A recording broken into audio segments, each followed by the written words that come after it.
Te preguntan por ahí, esta va a estar buenísima, porque aquí te pregunta Andrés Rico. Don Daniel, buen día, gracias por tu bello trabajo. Pregunta, ¿cuál es tu mayor arrepentimiento como periodista? Y segunda pregunta, ¿algún reportaje o nota que no completaras y de la que puedas hablar ahora?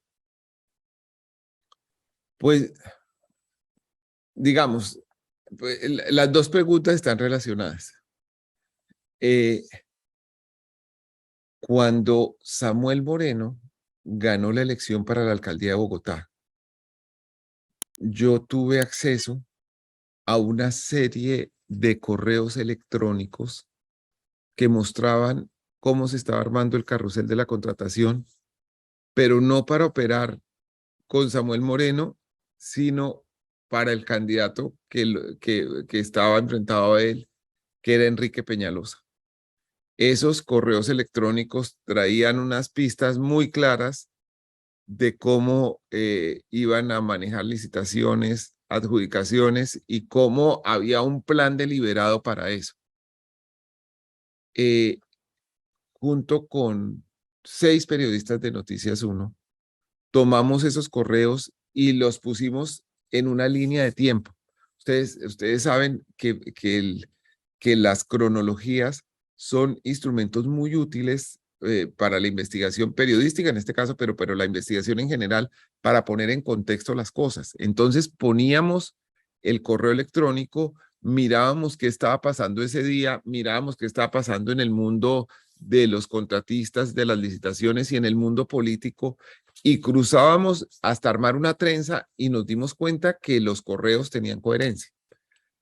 Después empezamos a buscar cómo se desarrollaba el tema con los protagonistas del momento y cada uno de nosotros buscó la forma de hablar con uno de los protagonistas.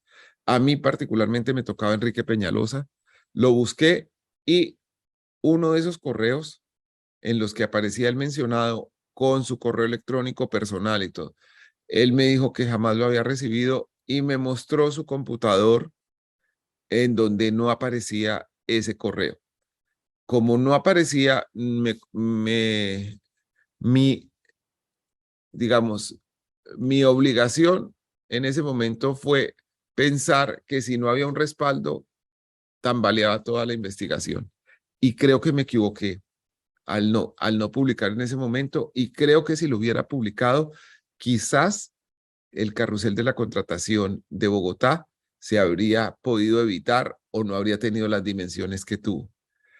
Eh, lo que quiero decir con esto es que la corrupción no tiene partido, no es de izquierda y no es de derecha.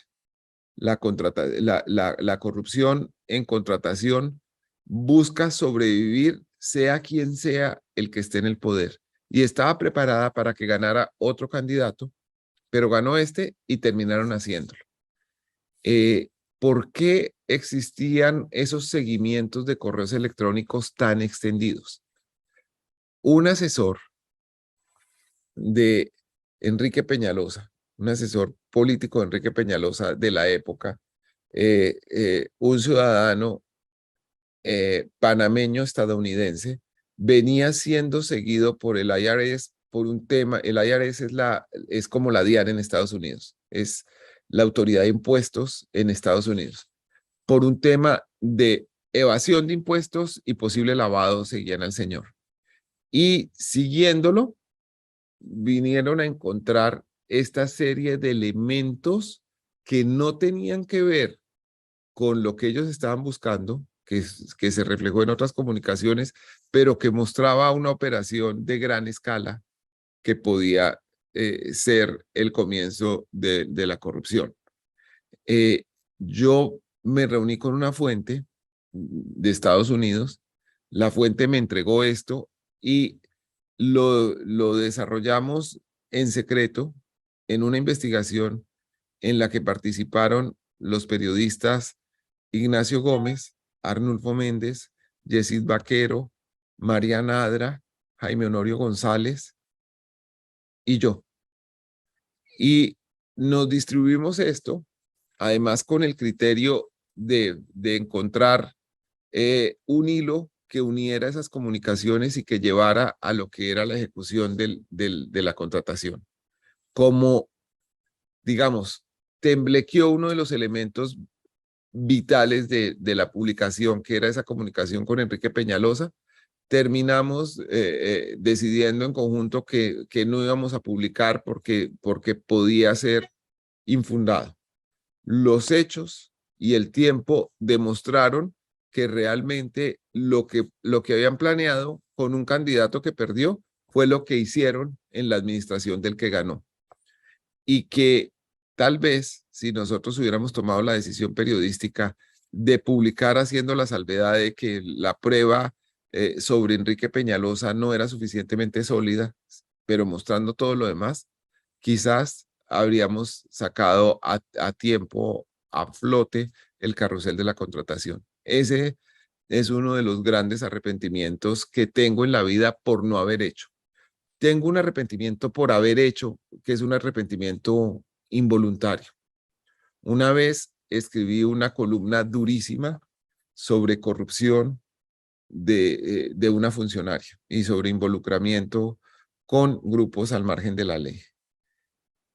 Esa columna salió publicada un domingo y la columna es sólida, todo lo que digo ahí lo reiteraría hoy, pero tuvo una mala coincidencia para mí. Ese mismo día murió el padre de la funcionaria y yo me sentí inmensamente triste por, por haber coincidido con eso y producirle un dolor más grande a una persona que estaba sufriendo ese dolor. No es que no tuviera fundamento, pero es que humanamente uno entiende que hay días de días y que hay momentos en que uno quisiera respetar el dolor de la gente y no infringirle más dolor, aunque ese dolor esté vinculado a la verdad. Pregunta Alejandro Tarmona. Dice, don Daniel, ¿y la mayor satisfacción o acierto periodístico? O satisfacción derivada de un acierto periodístico, me imagino. Mm, Bueno, hay muchas. Yo creo que el tema de la geopolítica y haber descubierto cómo funcionó ese entramado para comprar los votos parlamentarios que hicieron posible la reelección de Uribe fue algo que le dio la vuelta a la historia de Colombia de alguna manera, que llevó a la cárcel a dos secretarios generales de la presidencia, a tres ministros, a dos parlamentarios y que además sirvió para establecer que la historia no era como la contaba el gobierno de Álvaro Uribe en ese momento. Creo que eso fue satisfactorio. Otro tema que yo creo que ha dado satisfacciones, pero que todavía está en desarrollo, es la investigación sobre los sobornos de testigos y el fraude procesal en el que presuntamente está involucrado el señor expresidente Álvaro Uribe y que lo tienen en calidad de imputado aunque haya escapado de la jurisdicción de la Corte Suprema de Justicia, lo tienen imputado y a puertas de una nueva audiencia ante un juez en donde la fiscalía, manejada por un amigo de su subalterno Iván Duque, va a pedir nuevamente la preclusión a pesar de las pruebas.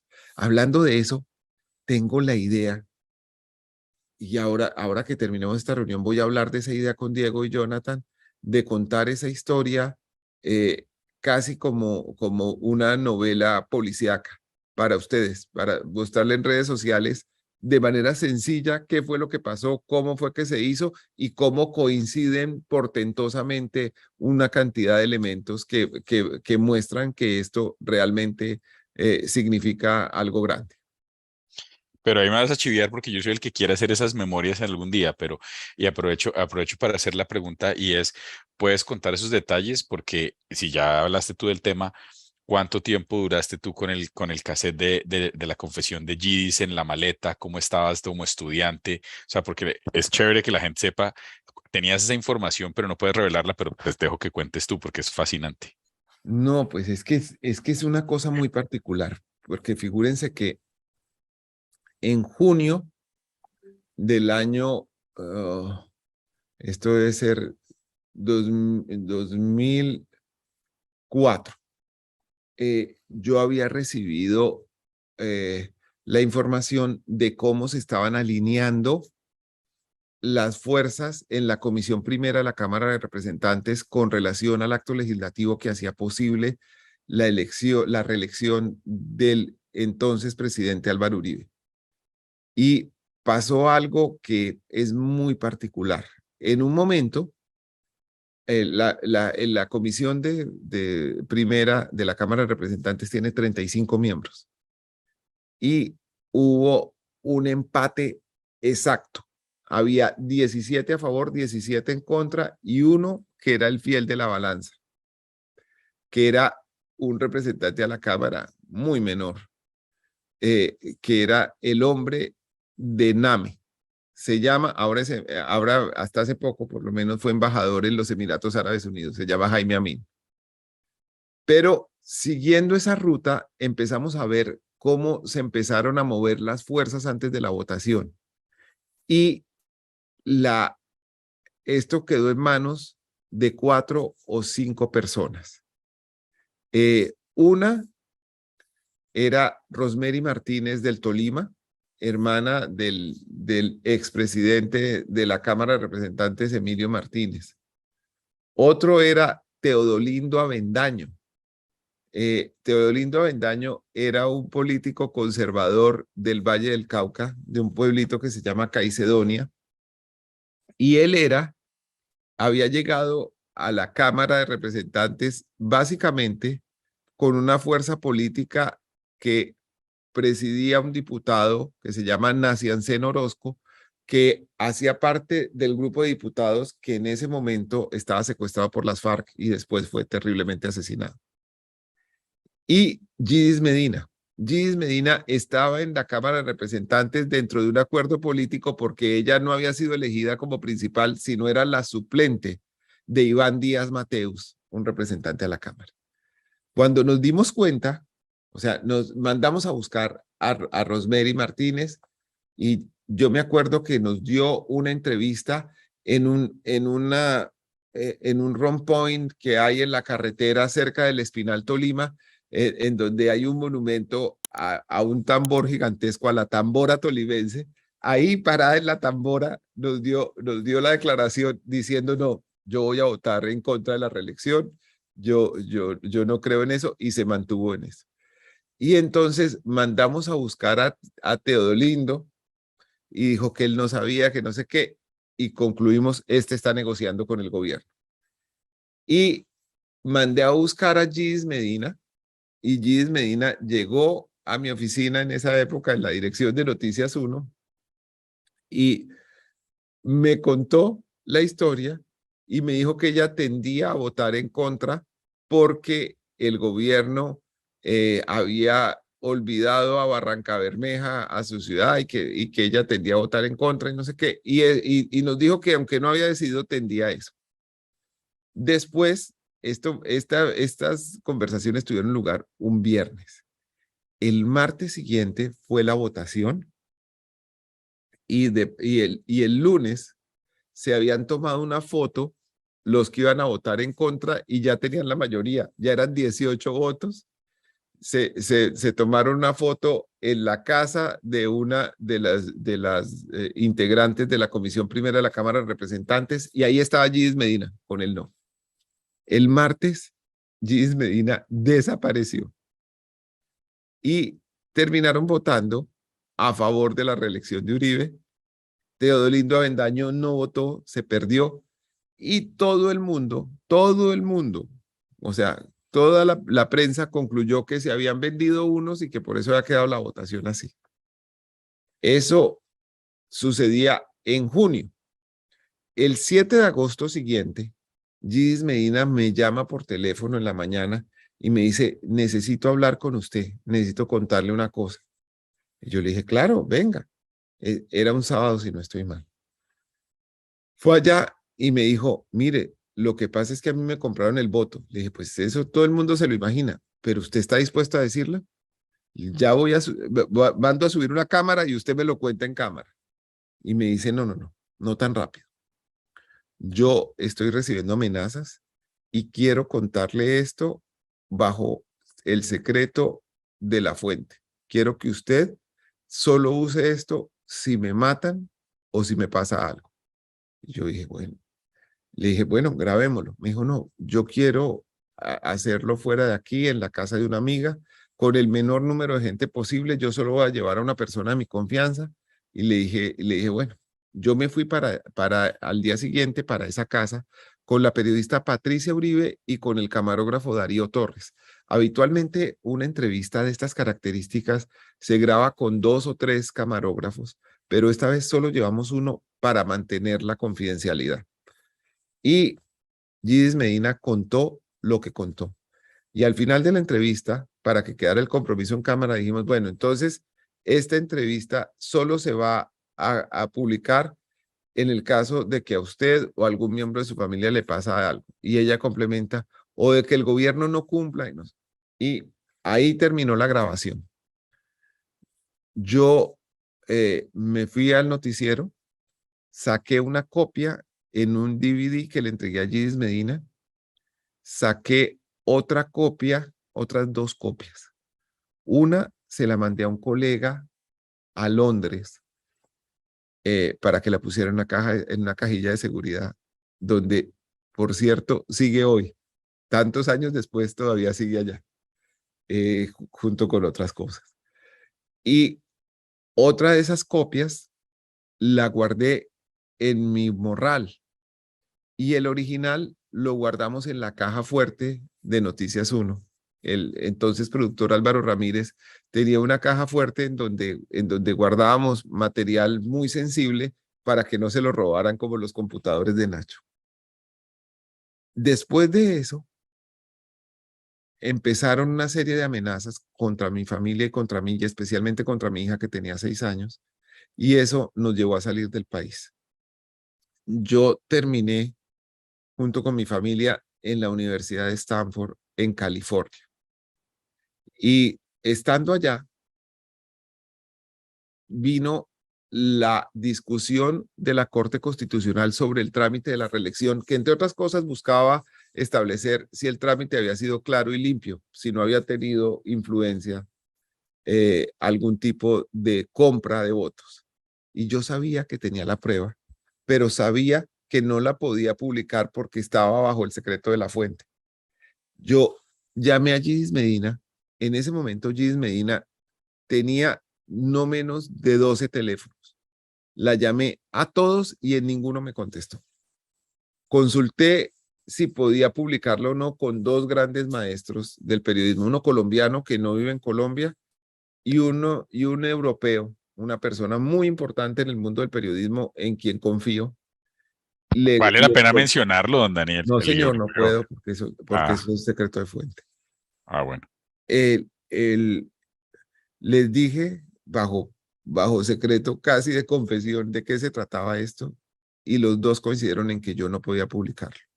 Luego, yo estaba en el Knight Fellowship de la Universidad de Stanford, me acompañaban 20 periodistas muy importantes todos de diversas partes del mundo y en una conversación confidencial, en un foro que hacíamos de fellows, les conté la historia y les pedí su opinión sobre si debía publicar o no.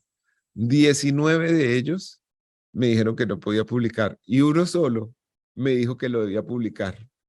Pero pues obviamente sus argumentos que eran válidos no eran suficientes para convencer y así fue la cosa.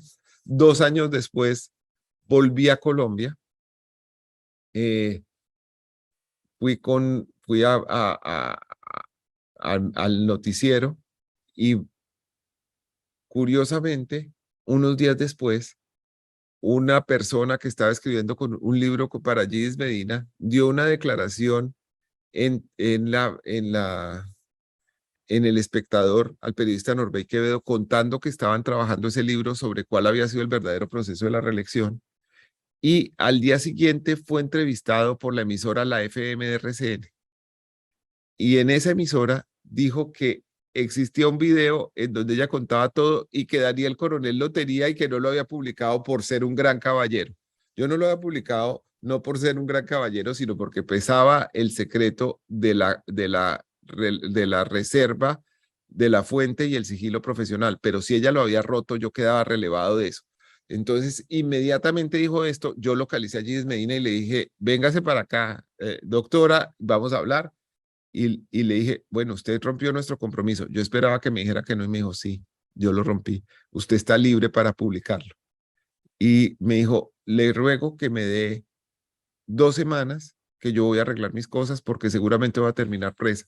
Dijo, ¿cómo? Le dije, ¿por qué? Dice, me dijo, porque aquí está en el código, yo lo he estudiado y voy a terminar presa. Y entonces, para, para no caer en la tentación de nuevamente presiones para no publicar, escribí una columna contando que en 2 semanas iba a contar eso. Viajé a Estados Unidos, hubo enormes presiones del gobierno de Uribe tratando de impedir la publicación y finalmente ese domingo lo publicamos en Noticias 1 y una columna que se llama La historia no contada, que cuenta lo que fue el origen de la yidis política que terminó, como les cuento, con la condena de 2 secretarios generales de la presidencia, de 3 ministros de Estado que fueron a la cárcel y de 3 congresistas que también fueron a la cárcel, incluyendo a Gidis Medina. Eso es una locura. Yo puedo oír esa historia 30 veces y me sigue pareciendo una cosa de no creer. Es absurdo. ¿Y cuánto tiempo duró esa copia en tu maleta? Yendo y viniendo por Bueno, Stanford. más de 3 años, más de 3 años. Y lo más curioso es que el expresidente Álvaro Uribe, déjame ver si soy capaz de encontrar esto para mandarlo, para mandártelo. El expresidente Álvaro Uribe dijo en una rueda de prensa televisada al mediodía un día que el que debía estar preso era yo. Espérame un momentico a ver si la encuentro para compartir eso. La transmitieron los canales Caracol y RCN. Eh, a ver, a ver si la encuentro acá. Se la mando a Diego y vemos todo lo que... Mira, aquí está.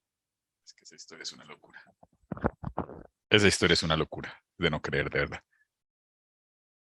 Mira, te mando el YouTube para que Dale, para que lo ya mismo lo pongo. compartamos.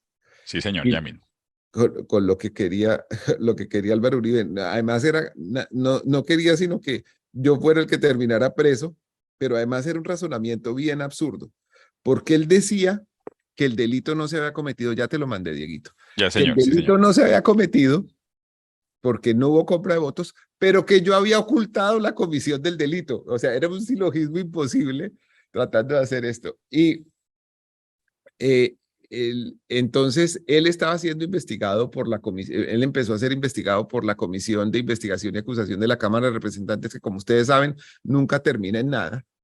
Y uno de los representantes investigadores compulsó copias para que la fiscalía me investigara a mí. Y obviamente, pues eso no tenía ni pies ni cabeza y no prosperó ninguna investigación, pero Uribe en su delirio pensó que me podía poner preso por revelar que él estaba cometiendo un delito.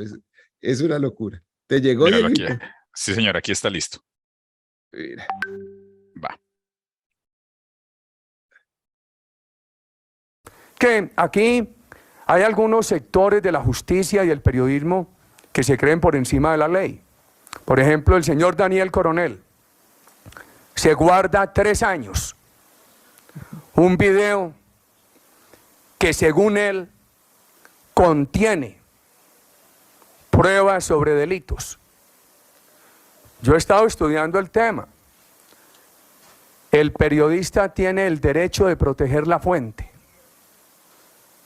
pero no tiene licencia para ocultar el delito. La Constitución colombiana habla de la libertad de información, pero también del derecho a la buena información.